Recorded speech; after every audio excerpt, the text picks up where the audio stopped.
इस वीडियो में श्री रामकृष्ण के जीवन पर आधारित किताब रामकृष्ण वचनामृत को पढ़कर सुनाया गया है। इसमें श्री रामकृष्ण के द्वारा कहे गए शब्दों में कोई भी बदलाव नहीं किया गया है। श्री रामकृष्ण के उपदेशों को आप तक पहुंचाने में यह हमारी तरफ से एक छोटा सा प्रयास है। जय रामकृष्ण। आज श्री रामकृष्ण बड़े आनंद में हैं। दक्षिणेश्वर काली मंदिर में नरेंद्र आए हैं और भी कुछ अंतरंग भक्त हैं।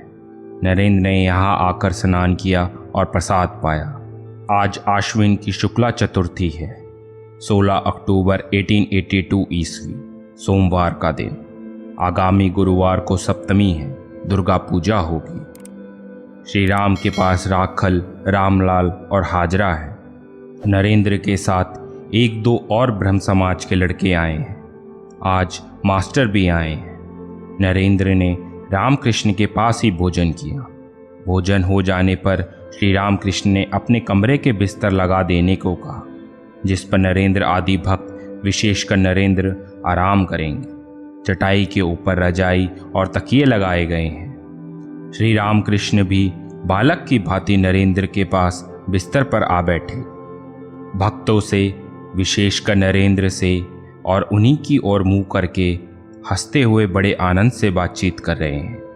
अपनी अवस्था और अपने चरित्र का बातों बातों में वर्णन कर रहे हैं। श्री रामकृष्ण नरेंद्र आदि भक्तों से, मेरी इस अवस्था के बाद मुझे केवल ईश्वरी बातें सुनने की व्याकुलता होती थी।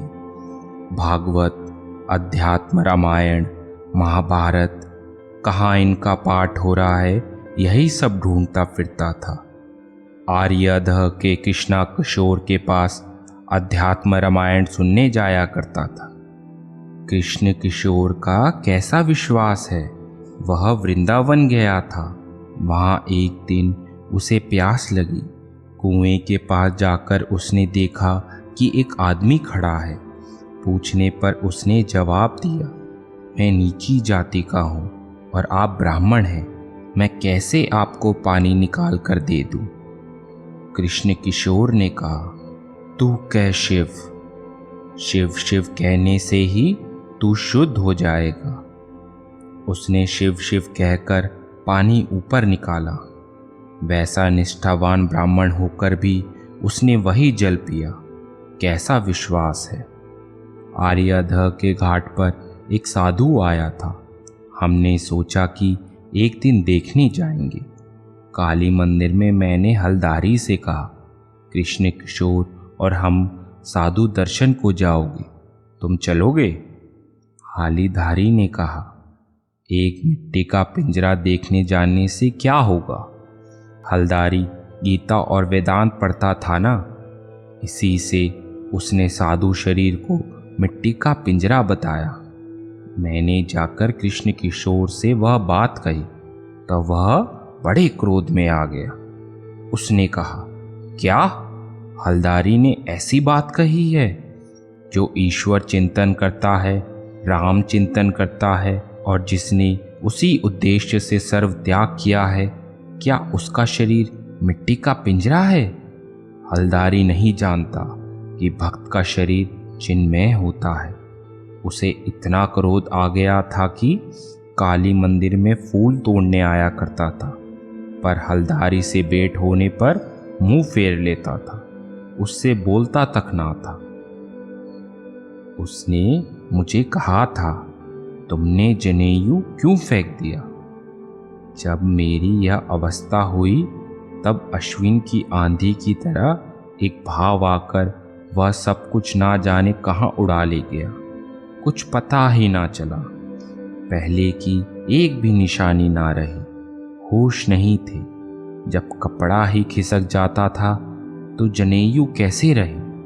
मैंने कहा, एक बार तुम्हें भी उन्माद हो जाए तो तुम समझोगे। और कुछ दिन बाद हुआ भी वैसा। उसे उन्माद हो गया।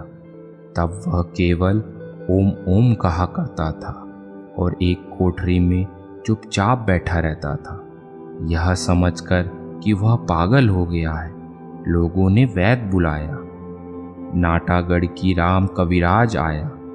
कृष्ण किशोर ने उससे कहा, मेरी बीमारी तो अच्छी कर दो, पर देखो मेरे ओमकार को मत छुड़ाना।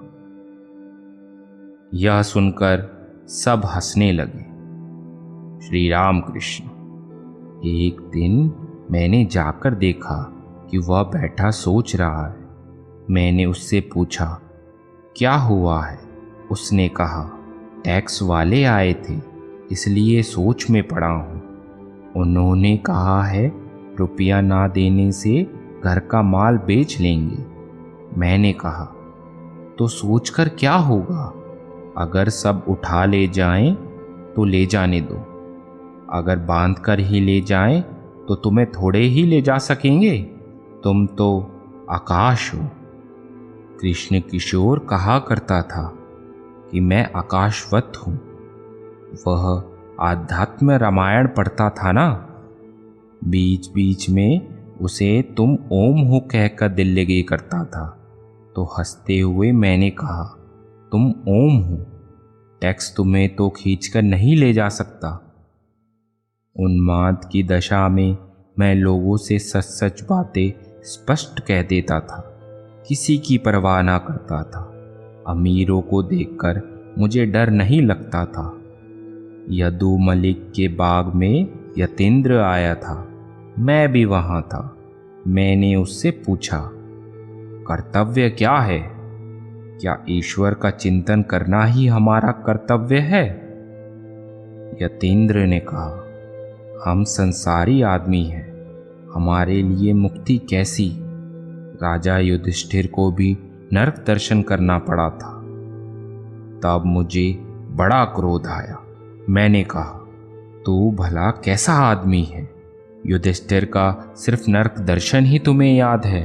युधिष्ठिर का सत्य वचन, क्षमा, धैर्य, विवेक, वैराग्य, ईश्वर की भक्ति, यह सब बिल्कुल याद नहीं आता। और भी बहुत कुछ कहने वाला था, पर हृदय ने मेरा मुंह दबा लिया। थोड़ी देर बाद यतीन्द्र यह कह के कि ज़रा काम है, चला गया। बहुत दिनों बाद मैं कप्तान के साथ सौरेंद्र ठाकुर के घर गया था। उसे देखकर मैंने कहा, तुम्हें राजा वाजा नहीं कह सकूंगा, क्योंकि वह झूठ बातें होंगी। उसने मुझसे थोड़ी बातचीत की। फिर मैंने देखा कि साहब लोग आने जाने लगे। वह रजोगुणी आदमी है, बहुत कामों में लगा रहता है। यतीन्द्र को खबर भेजी गई। उसने जवाब दिया, मेरे गले में दर्द हुआ है। उस उन्माद की दशा में एक दूसरे दिन वराहनगर के घाट पर मैंने देखा कि जय मुखर्जी जप कर रहा है, पर अनमना होकर। तब मैंने पास जाकर 2 थप्पड़ लगा दिए। एक दिन रासमणि दक्षिणेश्वर में आई, काली माता के मंदिर में आई। वह पूजा के समय आया करती और मुझसे 1-2 गीत गाने को कहती थी। मैं गीत गा रहा था और देखा कि वह अनमनी होकर फूल चुन रही है। बस 2 थप्पड़ जमा दिए। तब होश संभल कर हाथ बांधे रही। हलदारी से मैंने कहा, भैया यह कैसा स्वभाव हो गया है, क्या उपाय करूं? फिर माँ को पुकारते पुकारते वह स्वभाव दूर हुआ। उस अवस्था में ईश्वरीय प्रसंग के सिवा और कुछ अच्छा नहीं लगता था। वैश्यिक चर्चा होते सुनकर मैं बैठा रोया करता था। जब मथुर बाबू मुझे अपने साथ तीर्थों को ले गए, तब थोड़े दिन हम वाराणसी में राजा बाबू के मकान पर रहे। मथुर बाबू के साथ बैठक खाने में मैं बैठा था और राजा बाबू भी थे। मैंने देखा कि वे सांसारिक बातें कह रहे हैं, इतने रुपए का नुकसान हुआ है, ऐसी ऐसी बातें। मैं रोने लगा। कहा, माँ मुझे यहाँ कहाँ ले आई? मैं रासमणि के मंदिर में ही कहीं अच्छा था। तीर्थ करने को आते हुए भी वे ही कामनी कांचन की बातें। पर वहाँ दक्षिणेश्वर में तो विषय चर्चा सुनने ही नहीं पड़ती थी। श्री रामकृष्ण ने भक्तों से, विशेषकर नरेंद्र से, जरा आराम कर लेने को कहा और अपने आप भी छोटे तख्त पर थोड़ा आराम करने चले गए।